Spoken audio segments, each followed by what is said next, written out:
Pasok pala dapat talaga itong si Reeves sa All-Star game ngayon kung hindi lang talaga inabot yan ng injury at nawala ng halos 19 games sa lineup ng Lakers. Base kasi yan mismo dito kay JJ Redick dahil kung titignan lang naman nga raw talaga yung performance at averaging nitong si Reeves ngayong season, talagang pang all-star caliber na yan. Kahit si LeBron naniniwala sa bagay na yan eh. Sinabi rin kasi mismo ni LBJ after na matalo sila kontra New York Knicks na malaking araw talaga yung impact sa pagkakawala nitong si Reeves sa kanila.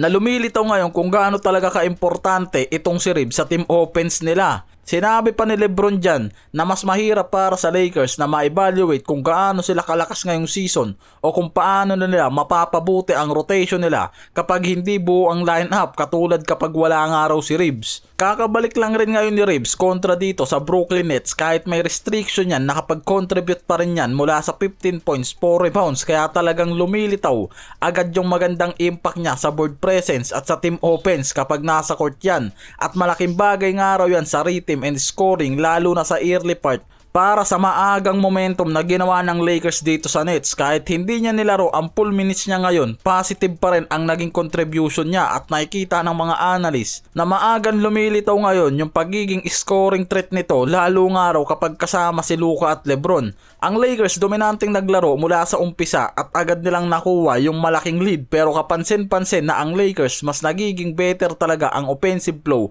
kapag si Reeves nasa court na. Kahit konti lang ang minutes niya kasi ngayon, nagiging positive pa rin ang performance niya kahit may restriction na nagpapakita mismo na magandang araw talaga ang pagbabalik nito, and possible sign yan na mas lumalaki pa ang impact niya sa susunod na mga laro. Kaya possible nga raw talaga na mas maagang makapag-recover itong si Reeves sa team offense nila at mawala nga raw yung problema nila sa pagbaba ng team offensive ratings. Ang problema rin kasi sa Lakers hindi lang yung depensa eh. Sa season na to halos hindi mabuo ang starting unit nila dahil sa injury. Yan yung nagiging problema ng Lakers kaya nauudlot yung pag-dominate nila sa Western at bumababa sila sa Western standing. Yan yung isa sa problema nila bukod nga raw sa defensive output na mismong yung mga star player pa nila at role player ang inaabot ng injury ngayong season. Kaya nalalagay sila sa alanganin. Sa kabilang banda, habang papalapit naman ang deadline, lalong umiingay yung pangalan nitong si Giannis at ngayon ang Minnesota naman ang pinaka-active team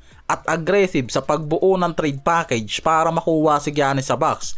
Isa kasi sa pinaka-highlighted na trade asset dyan ng Minnesota para kay Giannis, itong si Jaden McDaniels kasama si Julius Randle at Naz Reid. Halos lahat yan mga role player ng Timberwolves at handa nilang buwagin ang lineup nila para lang makuha itong si Giannis ngayon at makakonek kay Edwards, dahil may ilang mga analyst at mga team executive na naniniwala ngayon na ang Timberwolves ang may pinakamalinis at pinaka-best chance na makapagkuha at makapag-create ng trade sa season na to mismo para kay Giannis, lalo na kung makakapagbigay nga sila ngayon ng maayos na assets na gusto mismo ng Bucks, dahil hindi nakikita na hindi lang naman ngayon ang Timberwolves ang may malinis na asset para kay Giannis. Nandyan ang Miami Heat at Warriors offers, kaya hindi nga raw kailangan mag-aksaya ng panahon itong Timberwolves ngayon. Ang Warriors kasi ang isa rin sa tinuturing na may pinakamalaking draft capital na pwedeng i-offer sa Bucks, samantalang ang Heat naman ang mas balanced at competitive package, lalo na kung isasama nga raw nila